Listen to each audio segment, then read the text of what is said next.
How are we doing, guys? They just finished Arsenal 2, Wolverhampton Wanderers 0. 2-0 to the Arsenal. And I'll tell you something. First win of the season, first win on the trot. So as you should know, Arsenal did beat Wolves by 2-0 in what was a very end-to-end game. I thought both teams were in it. You know, it was one of those games where you look at it and think, right, it's very end-to-end. This could happen, and you know that could happen, and chances for either team as well. But we did get the job done, and at the end of the day, it's what we need to be able to go out there, get the job done, and prove to these teams now who we are and what we're playing for. Because we are playing for a Premier League title, are we not? But I thought we played well.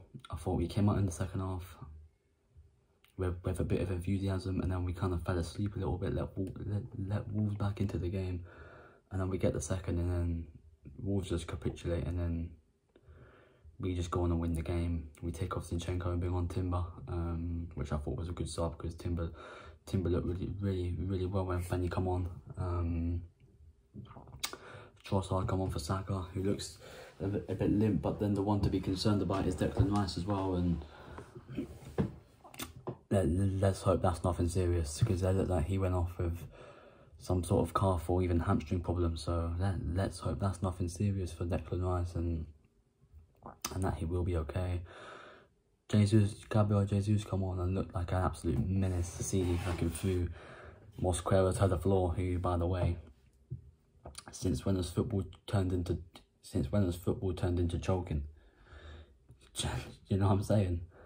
Fucking trying to choke Havertz like this, he's grabbing his foot around him like that and just fucking choking him. But my God, listen, I mean, this Jesus came on, got revenge for Havertz and fucking threw him onto the floor. So yeah, it could practically be what it is, isn't it? But I feel as if we did come out in the second half. Once we got that second goal, we were the dominant team. We were dominating. We dominated all parts of the pitch. And I thought in the first half it was pretty even Stevens. But it's good to see Premier League football. It's good to see Premier League football back again. You know, back in the floodlights of Arsenal, back underneath the Emirates. You know, we go to Villa Park next weekend, and then we welcome Brighton to the Emirates, and then we got an international break. Why, man? Why this shit again? And we come back and we're away at Spurs, and then we got Champions League action, and then we're away at City, and then at home at Southampton. So very difficult games coming up. But I think at the same time, it's good to get these difficult games out of the way. At the same time, it's good to get them just get them gone, just get them out of the way, innit? And yeah,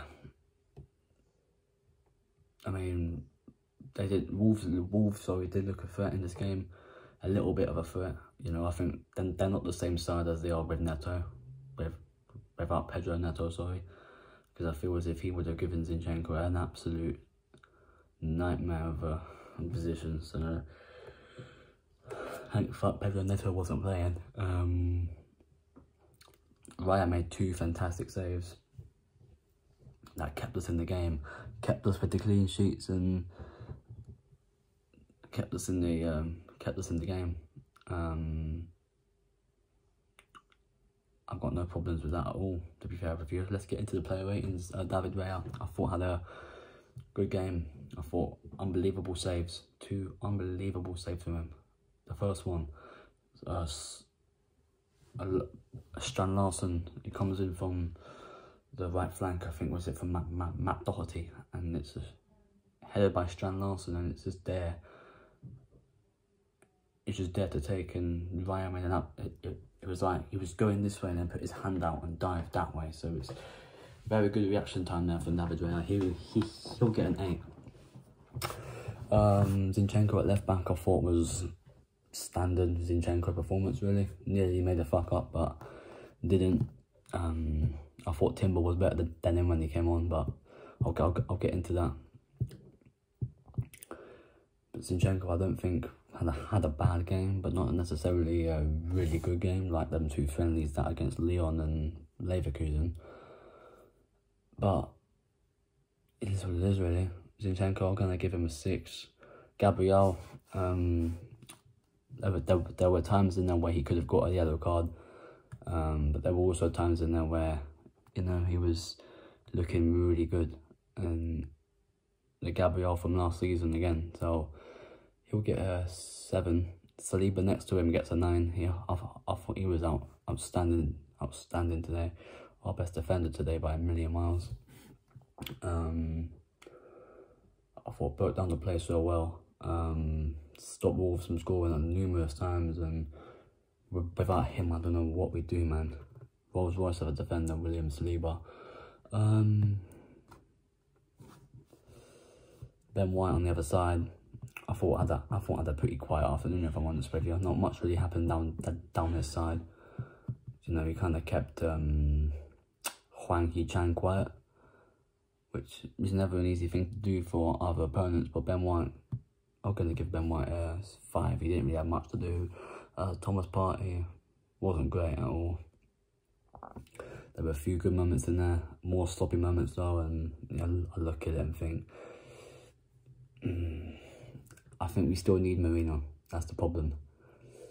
I'm going to give Thomas Partey a 4. I don't think it was his best game at all today. Declan Rice, I thought, played alright. It was just when he went down injured, I knew that was him fucked, and he's going to have to be assessed now ahead of Aston Villa next week, which is going to be a huge game for us, especially us as well, because we need to get our revenge on them because of them bastards stopping us from winning the league last season. But yeah, I mean, from the minutes Rice did play, I'm gonna give him a 7. Odegaard will get an 8. I thought he done well, you know, breaking through the lines of Wolves. I thought there were moments in there where he looked good, sharp, clinical, but yeah. Saka on the right, I thought, apart from the goal, didn't really do much. The goal was a good finish, of course. It just had to be him, didn't it? But yeah, listen, at the end of the day, it's a typical Bukayo Saka performance, isn't it? Does nothing the whole game and then scores, so I'm fine with that. He'll get an 8 for his goal. On the other side was Trossard. Where's Martinelli? I'm so used to Trossard starting there now. Martinelli had a poor game, really poor game today. He wasn't involved in the game enough, and I do think when we go to Villa Park next week, Trossard is going to probably get the nod up there. But yeah, Martinelli, I'm going to have to give him a 5. He didn't really do anything. And Kai Havertz up front, I thought, man of the match for me anyway. Kai Havertz got us a goal, got us an assist. I know Saka got the same, the other way around, but yeah, Havertz just overall runs and his play is just absolute impeccable to watch right now, man. And he dealt with that incident with Mosquera so well, where he just came and fucking strangled him like that, the fucking bastard. But yeah, listen, Havertz will get that. And then the subs, Gabriel Jesus had a little ball himself with Mosquera, where when he was like kneeling down a little bit, Mosquera came and touched his back, and then Jesus fucking flinged him over onto the floor. For that, Jesus gets a 9. For that, Jesus gets a 9. Julian Timber, I thought looked really good when he came on. I thought he looked sharp now. It's going to be a big season ahead for him as well, especially with Calafiori there as well to bring competition, who for some reason didn't come on today. Don't know the reason behind that, but we'll probably see him in action against Aston Villa. And then you've got Leandro Trossard, who didn't really do anything, to be fair. He probably didn't really have enough time. maybe could have scored at least once or twice, or maybe even could have gotten an assist, but it is what it is. So yeah, there we go. That's it for the match review. Arsenal 2, Wolverhampton Wanderers 0. Big season ahead for us, and that is 37 games left to go of the season. Wow. Thank you for watching, and I'll see you lot soon. I'm out of here. Peace.